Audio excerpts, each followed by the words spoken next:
hatutakubali siasa tena ya uchochezi kuharibu mali. He is the man sitting a heartbeat away from the presidency, but in 2027, critics argue Kindiki might not even be on the ticket. If there is anything that the president is really regretting and he will want, that's why he's trying to say, we are speaking to Kalonzo to come.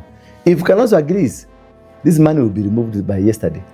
While President Ruto is busy courting new political grounds, his deputy is clinging to a region that no longer answers his call, and the clock is ticking. We know about the people from the mountain. They hate betrayal very much.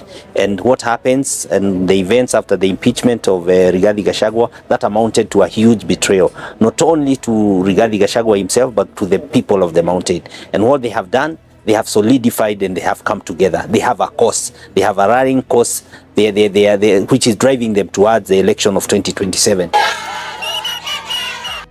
Mwenye alipatiwa kazi ya deputy president akaharibu kazi. Akashindwa. Si alishindwa? Yalishindwa. Now this is the story of how Kindiki's dream job could become his biggest political heartbreak. Many of us are uncomfortable discussing. You're going to hear very soon. We will start having those conversations on the hard issues. You see, when Rigathi Gachagua was impeached, President Ruto handed Kindiki a poisoned chalice, tamed the increasingly rebellious Mount Kenya voting bloc and bring it back into the State House orbit. Watu wengi wanaona kama mchezo. Ndio unaona hatutaki kuingia kwa siasa mingi saa hii kwa sababu kuna watu wanazurura hapa. It sounded like a mission until it became clear it was an impossible one. Since Gachagua's ouster, the region hasn't softened towards Ruto. In fact, it has doubled down on its embrace of the former deputy president. Kindiki's attempt to rally Mount Kenya behind him have been met with open mockery, from residents on the ground to local leaders who see him as an outsider trying to sell a script they have already rejected. Wewe Sabrano. Wewe Sabrano. Uliniahidi? Yes sir. Si nilitoa pesa? Yes sir. Si mulinihakikishia? Sasa hii ni mambo gani wewe Sabrano? Si muliniambia hili kijini kifukuza wiki 3 watakuwa wamesaulika? Mimi nimechoka kutoa pesa kwa hii mlima. Before you start introducing me to you look like you don't have a base. You don't. Nani akose base? Unajua hii madharau ndio inasumbua tu watu na Even his empowerment programs meant to rally the grassroots have stumbled. In Kiserian, for instance, a crowd took his handouts, then turned around and chanted one term against President Ruto.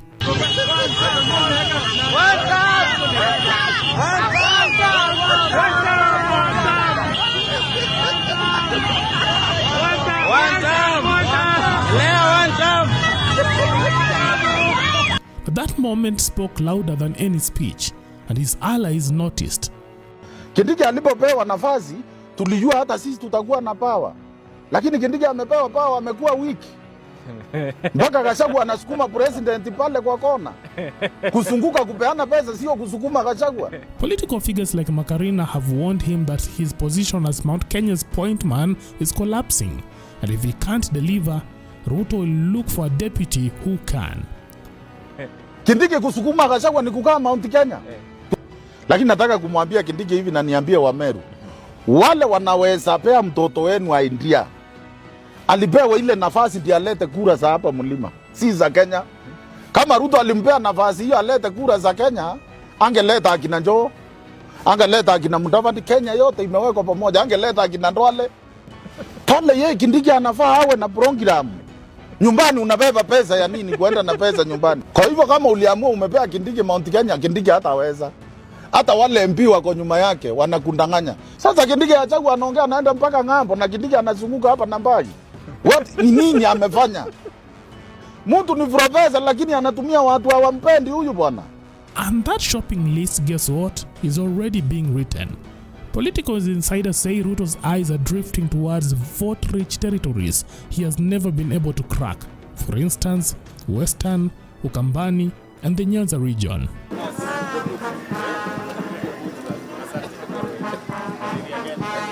And in Nyanza, one name keeps coming up, Gladys Wanga. Ruto's repeated trip to Homa Bay, each packed with development pledges and photo opportunities, have raised eyebrows among Kenyans. No other region has received this level of presidential attention lately, fueling speculations that his next deputy could come from the Nyanza region. Na most likely Kindiki akifikiria Ruto ni rafiki yake, kura sikimukataa, Gladys Wanga atakuwa deputy president. Oh. Gladys Wanga atakuwa deputy president. Huyu akicheza kubebana na pesa na mabagi yenye yeleweki. Pale yeye Kindiki anafaa awe na program. While Ruto courts new territory, Mount Kenya is feeling the heat. Key allies, including Prime Cabinet Secretary Musalia Mudavadi, have already warned that if the region doesn't fall in line before 2027, the coveted deputy president slot will be handed to another region. Na nyinyi mkicheza vile Kimani Chunga amemueleza, sisi tunanyemelea. Mkicheza, mkiteleza, mkiwachilia, tutachukua. We will take. Kwani unafikiri namna gani? So a bird in hand is better than 10 in the bush. Mushikilie what you have. Take it seriously. Take it seriously. Don't take it for granted. There are other Kenyans there who are saying, my God, if only we just had a fraction of what they have, what would happen? Kwa hivyo, I want to encourage you, when you have an opportunity of this nature and you're working with a president who has a lot of faith in the people of this region, musitupe hiyo nafasi. Take it seriously. Work with him. Work with other Kenyans.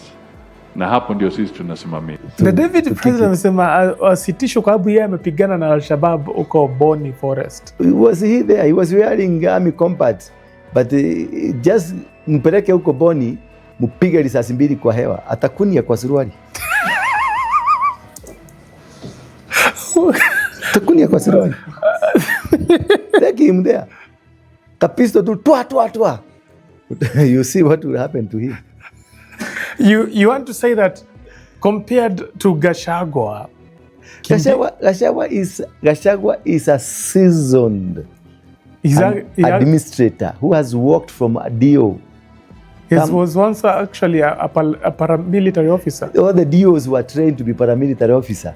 This is a lawyer. The only thing he knows is to handle a pen and a paper and to make noises in court. Mpeleke kwa kichaka wene akikunia. Leave him there. Just take him, leave him there. Hata msipige marisasi.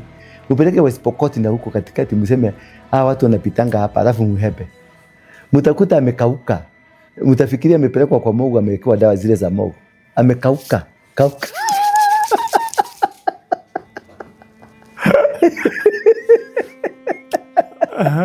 Yes. You don't joke with these things. Do you remember when, I don't know whether you saw this, is this guy from Inoro, is a reporter, Mike Jenga. They went to Somalia. And when they went to Somalia, they were in a tank inside. Yeah. And the Al-Shabaab started their job. Did you see how Jenga was sweating? With a camera. They're so damn. They're so damn. Wachana huyu hakuna kitu anajua.